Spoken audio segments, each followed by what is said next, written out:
February 25th, 1928, Volume 23, How the Divine Will is Present in the Midst of Creatures as Center of Life.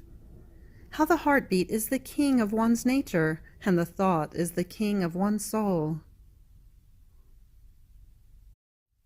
My flight in the divine Fiat is continuous. It seems to me that Jesus, his communications, everything is over, more so since they are not in my power.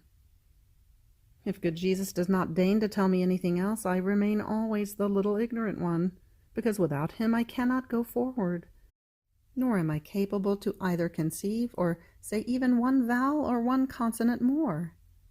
So I must content myself and become used to living one-on-one with the divine volition.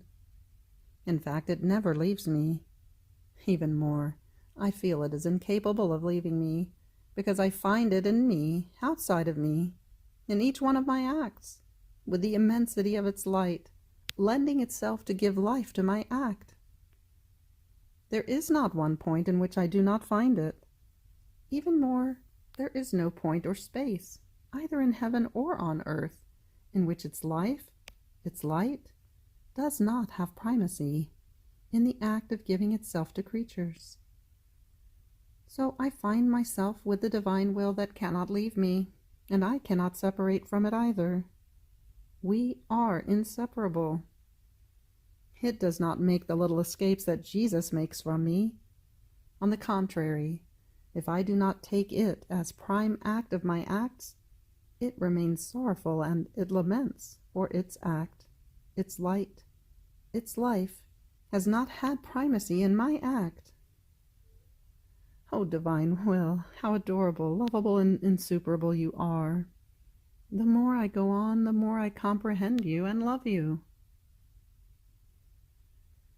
But while my poor mind wandered in the Fiat, my sweet Jesus, moving in my interior, told me, "My daughter, my will is present in the midst of creatures as center of life. Similarly, the human heart can be called king of one's nature. In fact, if the heart palpitates, the mind thinks, the mouth speaks, the hands operate, the feet walk. If the heart does not palpitate, all of a sudden everything ends, because the king of the poor nature is missing, and therefore the one who rules and gives life to the thought, to the word, and to everything that the creature can do, is missing. Similarly, the thought is king of the soul, the dwelling, the throne in which the soul carries out her activity, her life, her regime. Now, if the human nature wanted to suffocate the beating of the heart, to do without its king in speaking, thinking, and the like, what would happen? It itself would give death to all of its acts, so it would be the suicide of itself. And if the soul wanted to suffocate the thought, she would not find the way in order to carry out her activity, and therefore it would be like a king without kingdom and without people. Now, what the heart is for the human life, and the thought for the soul, my divine will is in each creature. It is like center of life, and from its incessant and eternal heartbeat, it palpitates, and the creature thinks, palpitates and speaks, walks, and operates. But creatures not only do not think about it, but suffocate it. They suffocate its light, its sanctity, its peace, the upright operating, the just and holy speaking, and some of them suffocate it so much as to render themselves the suicides of their souls.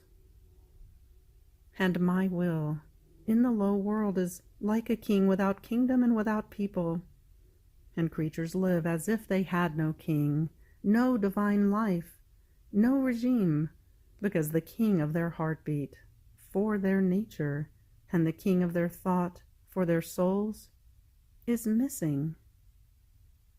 And since, because of its immensity, it envelops everything and everyone, it is forced to live as though suffocated within itself, because there is no one who receives its life, its attitude, its regime. But it wants to form its kingdom on earth. It wants to have its chosen and faithful people. And therefore, even though it is present in the midst of creatures and lives unknown and suffocated, it does not stop. It does not depart for its own celestial regions, but persists in remaining in their midst to make itself known. It would want to make everyone know the good it wants to do, its celestial laws, its insuperable love, its heartbeat that palpitates light, sanctity, love, gifts, peace, happiness. And such does it want the children of its kingdom. And this is the reason for its life in you, for its knowledges, to make known what divine will means. And I enjoy and remain hidden in my very will, to give it all the field and the carrying out of its life in you. End of February 25th. Fiat.